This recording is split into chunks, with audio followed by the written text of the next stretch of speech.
Hello नमस्ते सबैजनामा तपाईहरुलाई मेरो च्यानलमा स्वागत छ। आउनुस् आज म तपाईहरुलाई टप 5 हाइड्रो पावर कम्पनीको बारेमा जानकारी दिनेछु।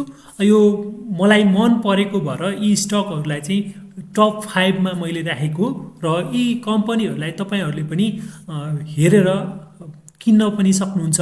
तर किन्न भन्दा अगाडि तपाईहरुले के बुझ्नुपर्छ भने शेयर बजार भनेको एकदमै जोखिमको क्षेत्र हो र तपाईहरुले लगानी गर्दा बुझेर जानेर अध्ययन गरेर मात्र गर्नुहोला।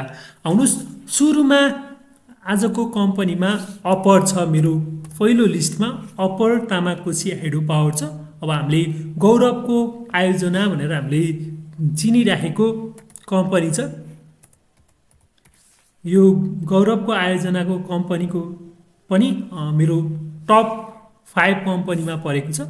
त्यस्तै अब यो स्टक कस्तो अवस्थामा छ त अहिले मार्केटको अवस्था हेर्दाखेरि यो कम्पनी 217 मा छ र मिडल ब्यान्डमा सपोर्ट लिएको छ र हिस्टोग्रामले के देखाइराखेको छ भन्दाखेरि स्टिल सेलिङ प्रेसर छ है भनेर यो कम्पनीमा देखाएको छ।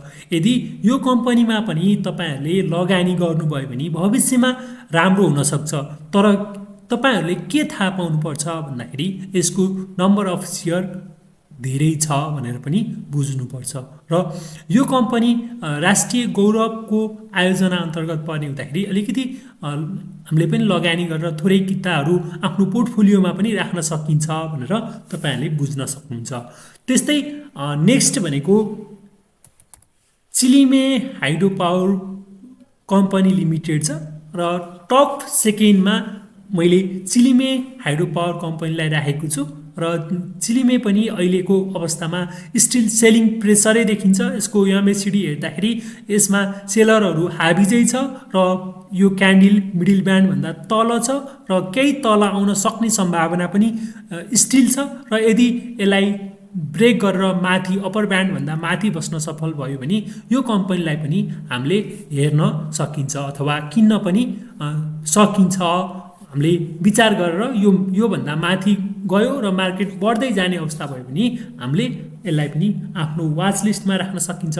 त्यस्तै नेक्स्ट भनेको हाम्रो नेक्स्ट कम्पनीको रूपमा Rasuwagadhi hydro power company limited छ।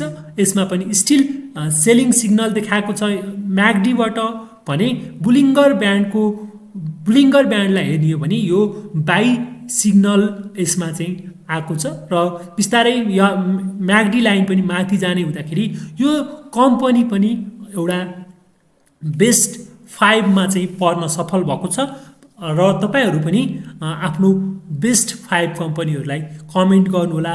यो अवस्थामा यसलाई हामी किनेर यसमा चाहिँ अलिकति लगानी गर्न सकिने अवस्थामा यो बुलिङ्गर ब्यान्डले देखाएको छ भने यो म्यागडीले स्टिल सेलिङै देखाएको छ र यसलाई हामी सुपर 10 पनि लगाएर हेरौँ। सुपर 10 लगाएर हेर्दाखेरि यो कम्पनीमा स्टिल बाई सिग्नल भ्यालिड छ भनेर हामीले देख्न सकिन्छ।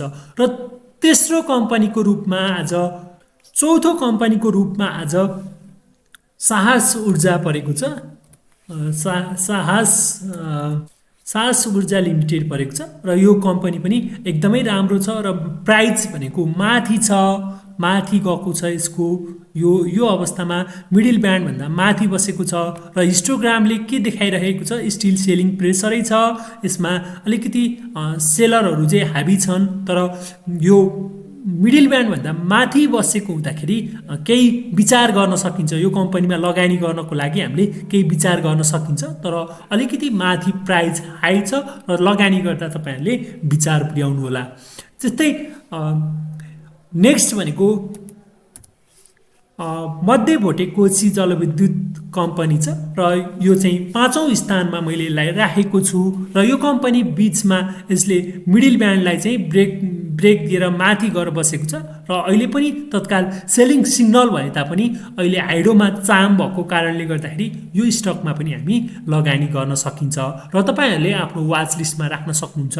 र तपाईहरुलाई मेरो बेस्ट 5 कम्पनीहरु कस्तो लाग्यो जुन चाहिँ मैले आज top 5 hydro power in Nepal भनेर लिएको छु। तपाईहरूलाई यो भिडियो कस्तो लाग्यो र यस्तै भिडियोहरू हेर्नको लागि तपाईहरू हामीसँगै हुनुहोला, हाम्रो च्यानललाई सब्स्क्राइब गर्नुहोला भन्दै यो भिडियोबाट बिदा हुन्छु। भिडियो अन्तिमसम्म हेरिदिनु भएकोमा तपाईँलाई धेरै धेरै धन्यवाद छ।